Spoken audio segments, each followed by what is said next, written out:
Imagine going to work tomorrow, doing your job perfectly, hitting all your targets, and then suddenly realizing that every single keystroke you make is actively training your own replacement.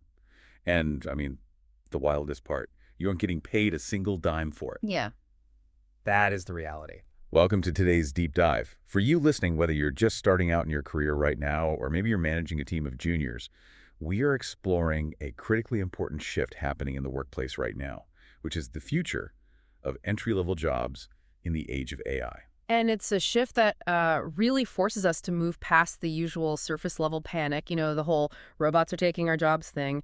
We're going to look at the deeper systemic changes happening beneath the surface changes that are completely rewriting the social contract of the workplace. Right. And today's deep dive is based on a really compelling response by author Ousmane Diallo to this massive, just data-rich report from June 2026. It's published by the World Economic Forum, the WEF, and PwC, and it's called Artificial Intelligence and the Future of Entry-Level Work. It's a huge report. Massive. Yeah. And our mission today isn't just to talk about automation, it's to uncover the invisible dynamics of who's really learning when you use AI at work and why the whole idea of having a human in the loop to oversee these systems might actually be becoming a complete structural fiction. Okay, let's unpack this, because to understand the invisible layers, we first have to look at the sheer scale of the disruption happening right now. Yeah, the numbers really ground the conversation here, and the scale is honestly unprecedented. The WEF and PwC, they surveyed 9,000 entry-level workers across 48 countries, so it's providing a truly global snapshot. And the headline finding is that 37% of young workers globally are currently in jobs with medium to high exposure to AI. Wow, over a third. Over a third, but that's just the global average, right? When you break it down regionally, Eastern Asia is at 75%. Wait, 75%? Yeah, 3/4. North America is at 69%, and Europe is at 63%. So basically, if you're a recent grad working in Tokyo or Toronto or London, you aren't just exposed to AI. It is literally sitting in the cubicle with you, mediating almost every single task you do. It absolutely is. And we're already seeing the fallout in the hiring data, too. Since late 2022, entry-level hiring in AI-exposed fields in the U.S. has dropped by 16%. That is a huge drop in such a short time. Exactly. And the psychological toll on the workers who actually did get hired is intense. Over a quarter of these entry-level workers, 28% to be exact, believe that half or more of their current skills will be completely irrelevant in just 3 years. 3 years. That's barely enough time to finish a standard corporate training program, let alone build a long-term career. Exactly. But I do want to push back a little here, or at least look at how companies are handling this. Because the report points out that organizations are adopting what Diallo calls an adaptation frame, meaning they are trying to lean into the skid, right? They are, yeah. The report highlights several case studies of this. Dropbox, for example, they actually expanded their AI-integrated intern program by 25%. And then a UK law firm named Shoesmiths took a much more aggressive approach. They tied a £1 million bonus pool to a collective target of generating 1 million AI prompts. Oh, wow, £1 million just for prompting. Yeah, they're basically brute forcing the normalization of AI across the entire firm. But wait, isn't adaptation exactly what we were supposed to do? When we went from typewriters to computers, the workforce adapted. When we went from physical ledgers to Excel spreadsheets, we adapted. So why is the WES adaptation frame seen as a problem? Aren't we just, evolving? What's fascinating here is that adaptation itself isn't inherently wrong, but Diallo points out that it is structurally limited in this specific context. The adaptation frame treats AI systems as an unchangeable force of nature. It treats AI like the weather. Like the weather, okay. Right, like if it's raining, you adapt by buying an umbrella. You don't ask the rain to change its chemical composition. Right, I see. You just deal with the reality on the ground. Exactly. But AI isn't the weather. It is a designed, engineered system. The adaptation frame asks how you, the worker, should change your behavior to accommodate the AI. It completely ignores the more important questions like who designed this AI, whose priorities does it serve, and most importantly, who captures the economic value when your human interaction makes it better. So by only focusing on how we adapt, we just completely miss the governance piece. We're so busy learning how to write better prompts that we aren't asking who owns the prompt. Spot on. Which brings us to the actual day-to-day reality of using these tools. Because the WEF report outlines some major risks. Expecting human brains to constantly keep up with machine output is taking a massive psychological and professional toll. Think about the last time you, the listener, used an AI to draft a report or clear out your inbox. You probably felt more productive, right? But the data shows this bizarre paradox. 68% of surveyed workers report productivity gains, yet 45% of them report working longer hours than before. Yeah, that paradox is driven by what the report identifies as three massive risks when AI is layered onto existing workflows without deliberate redesign. Okay, what are they? First is work intensification. Because you can generate a report in 5 minutes now, the baseline expectation rises, and you're just asked to produce 50 reports a day, which explains the longer hours. Right, the goalpost just moves. Exactly. Second is the erosion of job quality. The highly engaging, strategic parts of a job are automated, leaving workers with these narrow, repetitive verification tasks. But the third and most critical risk is what they call cognitive atrophy. Cognitive atrophy, I mean, it sounds like a medical diagnosis. What is actually happening to our brains at work? Well, it basically means that short-term efficiency is causing long-term skill decay. Because workers are overly reliant on AI to do the heavy lifting of synthesizing information, they are losing the opportunity to develop their own tacit knowledge, their judgment, and their problem-solving skills. There was a quote from one employer in the report that was brutally honest. They said that without intentional job design, they aren't creating value.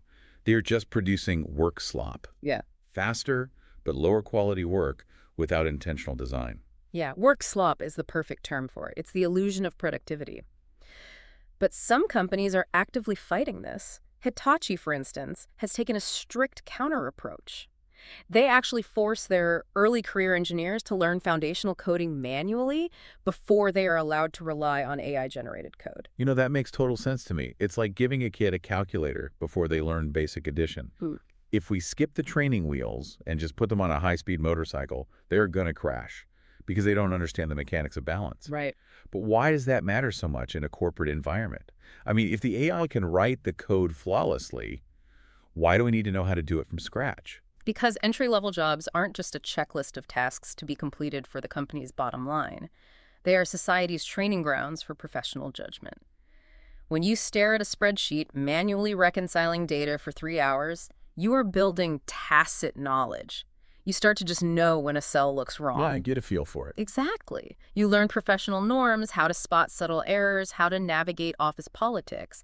If AI automates all of that grunt work, the first pass research, the basic debugging, it literally removes the bottom rung of the career ladder. But wait, if that bottom rung vanishes, doesn't that break the entire concept of AI governance? We're constantly told, don't worry, there will always be a human in the loop. Precisely. And that is the terrifying part here. The bedrock of almost all AI governance right now relies on this idea of a human in the loop to oversee the AI, catch its hallucinations, and hold it accountable. But if that human never developed professional judgment because their entry-level training was automated away, that oversight is a total fiction. The authority to correct the AI might exist on paper, but the cognitive capacity to actually exercise that authority doesn't exist. You simply cannot challenge an AI's complex coding logic if you never learned how to code from scratch yourself. Okay, this is blowing my mind a bit.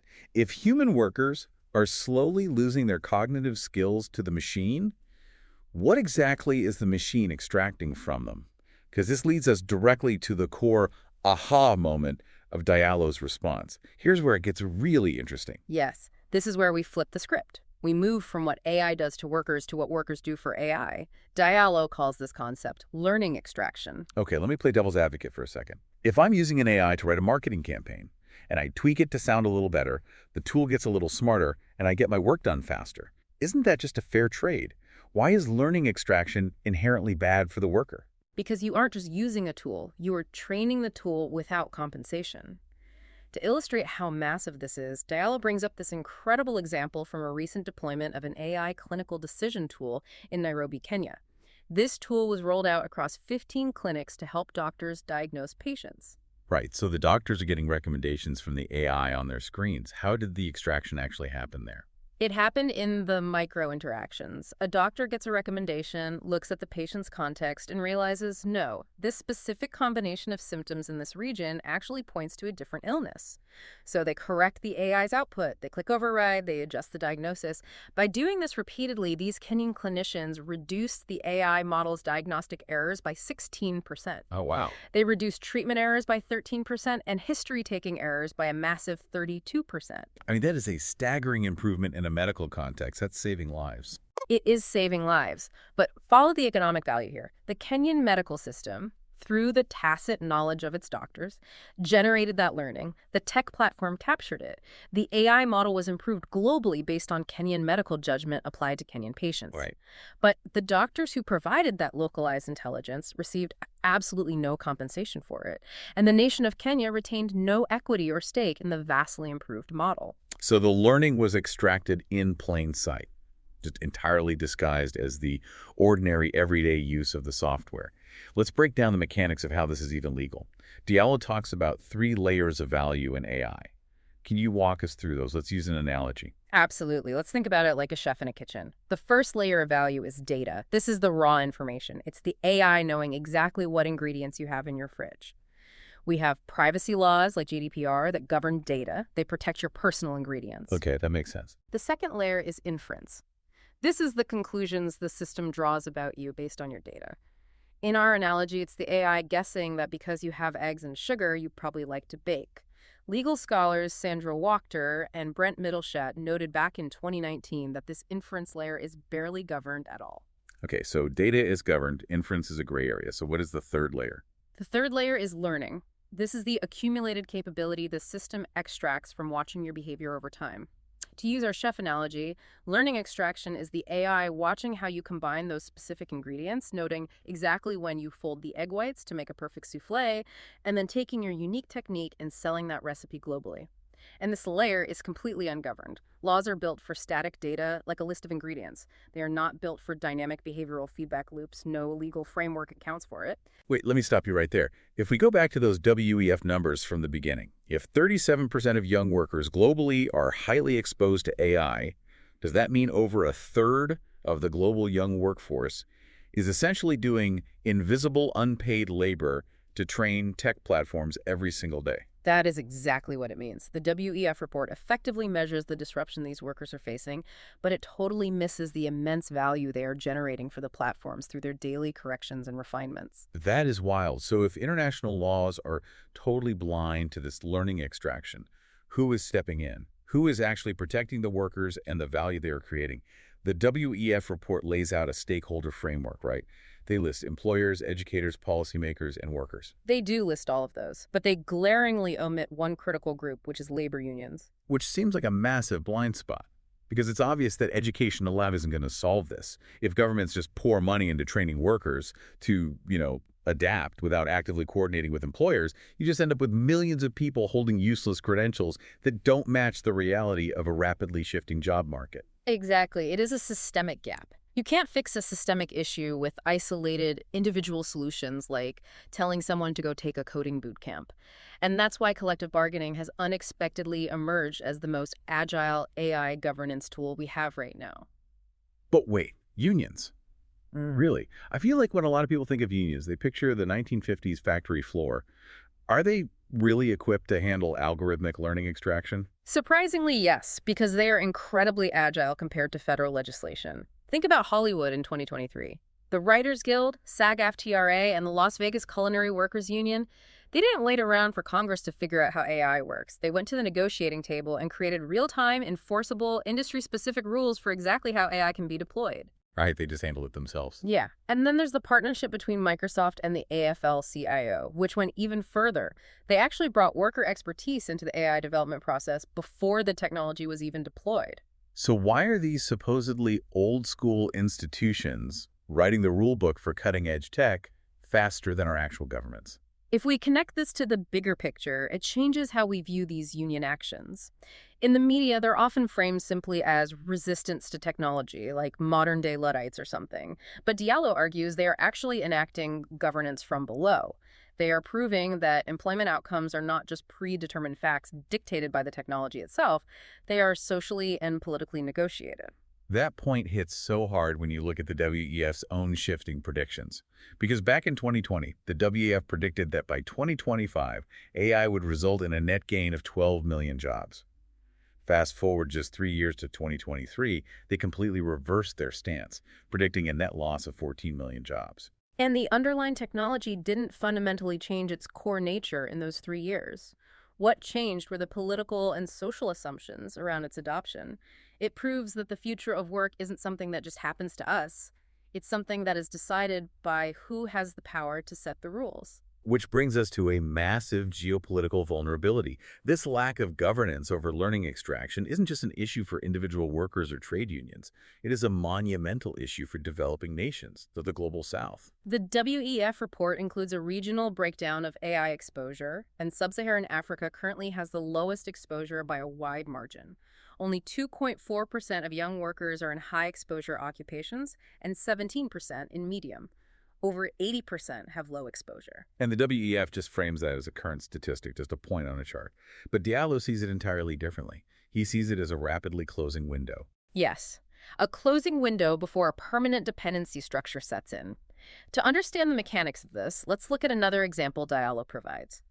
Imagine a digital mathematics platform deployed across Francophone West Africa because there is a severe shortage of trained math teachers in the region. Okay, so a foreign tech company provides the platform, and the local students start using it to learn math. Right. And as they use it, the platform learns from them. It tracks where they stumble. It learns which pedagogical explanations work best in regional French. It maps out how their specific cultural context shapes their mathematical reasoning. The platform captures all of that highly specific human intelligence and converts it into a digital pedagogical capability. And then what happens? And then the foreign company that owns the platform turns around and sells an Africa-optimized version of the software back to the continent at a massive premium. So it's basically digital colonialism. It's like a foreign mining company coming in, extracting the raw material of human intelligence from African students, refining it overseas into a finished product, and then selling it back to the very people who generated it. That is a very accurate analogy. The intelligence inside the product was generated by the very students it is now being sold to. And if these regions don't establish unified market access conditions right now, this so-called adaptation will simply lead to vastly more capable AI systems built on the intelligence of populations that own absolutely zero stake in them. So how do they fight back? What is the actual solution for the Global South? Diallo suggests that regional blocs like the African Union, ASEAN in Southeast Asia, or Mercosur in South America have immense latent bargaining power. As Western tech companies face increasing regulation or lose access to sanctioned markets, they desperately need the Global South just for sheer user growth. These regional blocs need to leverage that need. Wait, pause for a second. The report mentions demanding sovereign infrastructure investment and transparency in learning contributions. Those are heavy terms. What does sovereign infrastructure actually look like in practice for a country in the Global South? It means moving past just demanding that the data be stored locally on a server in their country. Sovereign infrastructure means demanding that foreign tech companies build physical computing power within the region, transfer the underlying models, and allow state auditors to see exactly how the algorithms are extracting learning from their citizens. They have to demand this in exchange for allowing these companies access to their markets. Right. They need to realize their own leverage and lay down the rules before the concrete sets, so to speak. Exactly. This raises the most important question about leverage and value in our modern economy, which is, who is really profiting from the daily routine interactions we have with our screens? So what does this all mean for you, the listener? I think it means realizing that the AI revolution isn't just about you taking a weekend course to write better prompts so you don't lose your job. It's about recognizing the incredible, tangible value of your own human judgment. Your tacit knowledge, your corrections, your edits, your expertise. That is the invisible fuel powering this entire technological leap. And you need to start asking who is capturing the profit from your fuel. And that leads to a final thought, something tucked away at the very end of the WEF report that we haven't even discussed yet. The WEF observes that entry-level roles have traditionally operated on what they call a model of delayed return. A model of delayed return, meaning you put in the hard work now for a payoff later. I mean, this is exactly what anyone starting a career experiences. You endure the low pay and the tedious tasks today for the promise of a better title tomorrow. Precisely. You put in the grueling hours, the grunt work, the unglamorous tasks right now, with the explicit promise of career progression, mentorship, and financial stability later on. But the WEF issues a stark warning. If AI breaks this clear link between early investment and future opportunity, if doing the grunt work no longer guarantees you will ever learn the skills needed to move up, people might simply stop participating in structured entry routes entirely. Wow. Yeah, if the promise of the future payoff is gone, why endure the tedious work today? Exactly. So the question we have to mull over is this. If the implicit social contract of work hard now, get promoted later is being actively dismantled by AI, why would the next generation agree to step onto the bottom rung of the ladder at all? It's a profound question. Yeah. If the structure doesn't support them, they won't build on it. As you go back to your desk today or open up your laptop, take a close look at your own daily AI interactions and ask yourself, who is really training who? Thanks for joining us on this deep dive.